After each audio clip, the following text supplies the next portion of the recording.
मैं जब अमेरिका में रहता था, मेरा जो हाउसमेट था वो एक अमेरिकन ऑर्गेनाइजेशन जो चाइना और अमेरिका के रिलेशनशिप्स पे इन्वेस्टिगेशन करती है, उसके लिए वो he was working with them as a researcher for the summer. He got too deep in his research और हम लोग बैठे हुए थे हमारे पोर्च पे और मेरे सामने उसका लैपटॉप जैप हो गया, कभी वापस नहीं आया. All of a sudden, the screen went black and it never came back, and no one could explain why.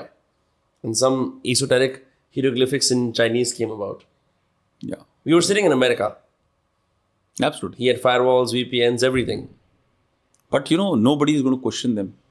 And even if somebody questions, who cares? They have blocked access to the rest of the world on the net. So they are living in a different world altogether. And You how can't does beach it. sorry, sir. And how does Pakistan propagate this information warfare? ये लोग कैसे करते हैं? So सबसे बड़ा खेल तो पाकिस्तानियों ने अपने साथ कर लिया. ठीक है. This information warfare is very dangerous. अगर आप अपने लोगों के दिमाग में एक कीड़ा डालते जाते हो, जब वो सेल्फ प्रोपोगेटिंग हो जाता है, वो it becomes that virus which is always alive. बहुत मुश्किल होता है उसको निकालने के लिए. तो आज़ादी के एक 2 स्टेट थ्योरी के ऊपर आए वो, बट इवेंचुअली उनका एक इरादा ये था कि हम भी एक मॉडर्न सेक्युलर स्टेट बनेंगे. उस रास्ते पे चलने की कोशिश करें. मगर आपने जब वो कीड़ा अपने दिमाग में डाल ही दिया कि हम धर्म के आधार पे बनेंगे, तो आपको धर्म को साथ लेके चलना पड़ेगा. सो स्लोली दैट जो जिन्ना साहब का एक वो दिमाग में था कि हम एक ब्रिटिश स्टाइल का एक मॉडर्न सेक्युलर देश चलाएंगे जिसमें सिर्फ मुसलमान होंगे और बाकी भी कम्युनिटीज़ होंगी, राइट. वो धीरे धीरे जब वायरस पकड़ता है तो बड़ा मुश्किल होता है छोड़ने के लिए. और धर्म और स्टेट दोनों साथ कभी नहीं चल सकते, right. They have to be separate, right. And that is unfortunate part which they went through. जब 1970s के अंदर पाकिस्तान को एक मौका मिला कि मैं फिर से सेंटो का एक रेवरेंस, वो they became part of CENTO, ताकि उनको पैसा अमेरिका से आए, वेस्ट से आए, और फिर उनके जो सीनियर जनरल्स हैं, पॉलिटिशियंस हैं, उनके बच्चे बाहर. ये भी एक तरीका होता है डीप स्टेट बनाने का और काम करने का. अपने बच्चों को बाहर भेजो ना. अमेरिकन का सिस्टम ये है कि आप अमेरिका और चाइना का ये सिस्टम कि आपके बच्चों को बाहर बुलाओ, फिर वहाँ रखो, फिर उसको वीज़ा दो, फिर हो सके तो नौकरी दो, स्कॉलरशिप दो. तो एक you are creating your own network of people who are going to be influencing in your country. और फिर वो जब लीडरशिप बनेंगे तो एक जान भाईचारा होता है ना दोनों के बीच में. I know you, you know me, you scratch my back and I scratch your back. Oh, so you're saying basically, as if I'm of privilege and means, my parents send me abroad and I go to study at Oxford University, and there I get influenced by, say, a flamboyant American who is talking about free speech and rights and co-opts me into some bullshit student organization, and I keep in touch with him, and gradually because I'm of privilege in class, I ascend to my country's leadership. And then I lobby and work with him and I become a stooge for the Americans. Absolutely. ऐसा ही होता है? ऐसे ही होता है. आप बांग्लादेश में देख लीजिए ना भाई, प्रोफेसर यूनिस ने ऐसा क्या काम कर दिया था कि उनको नोबेल प्राइज़ मिला. I have no idea. ठीक है. आंग सूची ने ऐसा क्या काम कर दिया था वहाँ पे अपने देश के लिए कि उनको नोबेल प्राइज़ मिला.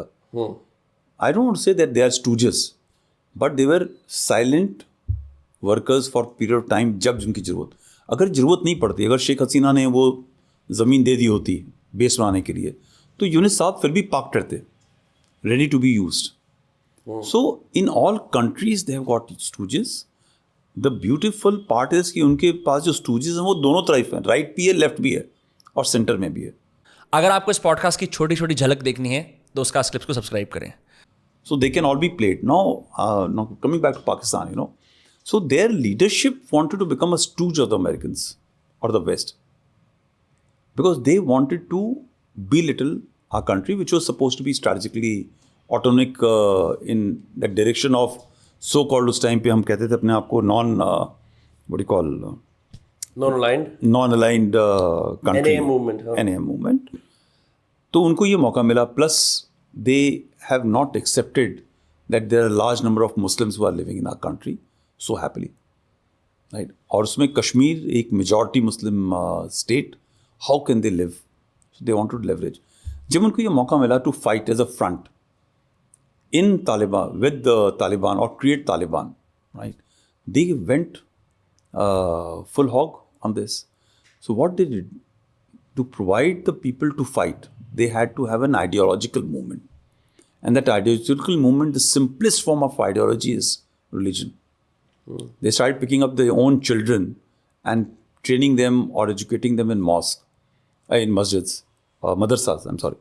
Slowly those children 10 साल, 12 साल, 13 साल, 14 साल, जब उसका एक बार दिमाग चेंज हो गया, फिर उसको बताया कि अब आपने जिहाद करना है कम्युनिज्म के खिलाफ और सोवियत यूनियन के खिलाफ, और आपने उनको हज़ारों की तादाद में वहाँ भेज दिया। वो फिर तालिबान के साथ में मिलके उनके साथ में वो लड़े और जीत गए। You have a system which was applicable, successful system. And suddenly somewhere mid-80s जब ये ख़त्म हो गया, वो हज़ारों फाइटर्स जो हथियार लेके गए थे वापस तो जमा नहीं करेंगे, ठीक है, because ideological fight is there, now they come back to Pakistan.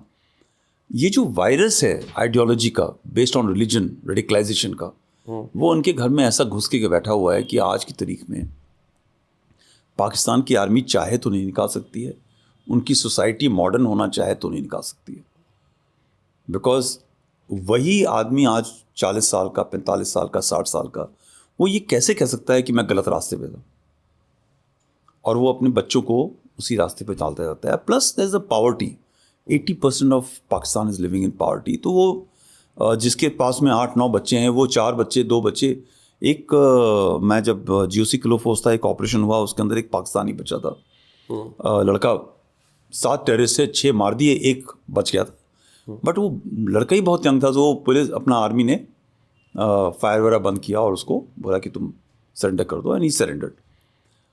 वो एक फॉरेस्ट गार्ड था पाकिस्तान गवर्नमेंट के अंदर, पाकिस्तान में, एंड वो अपने टाइम के अंदर लश्कर तौबा जाना चाहता था, वो जा नहीं पाया किसी कारण की वजह से, कुछ फैमिली रिस्पॉन्सिबिलिटी थी, तो उसने तब ये कसम दी थी कि भाई मैं जब मेरे बच्चे होंगे तो उनमें से एक बच्चे को दूंगा। तो ये वो बच्चा था 8 बच्चों में से जिसको उन्होंने लश्कर तौबा या Jaish Mohammed, I don't know which group was it, उसको दे दिया। और जब वो 3-4 साल का था, वो वहाँ पे पढ़ा। अब वो 16-17 साल के अंदर उसके हाथ में हथियार दे दिया, आपने इस पार आया, मर जाएगा तो उसकी 7 पुश्तें जन्नत में चली, this is what they are made to believe, और अगर जिंदा होकर के कुछ काम कर जाएगा तो भी उसको, तो रिजल्ट इज बोथ वे। 8 बच्चों में 1 बच्चा मर गया, so what. So there is a whole radicalization which is set in the society, which is very difficult for them to come out.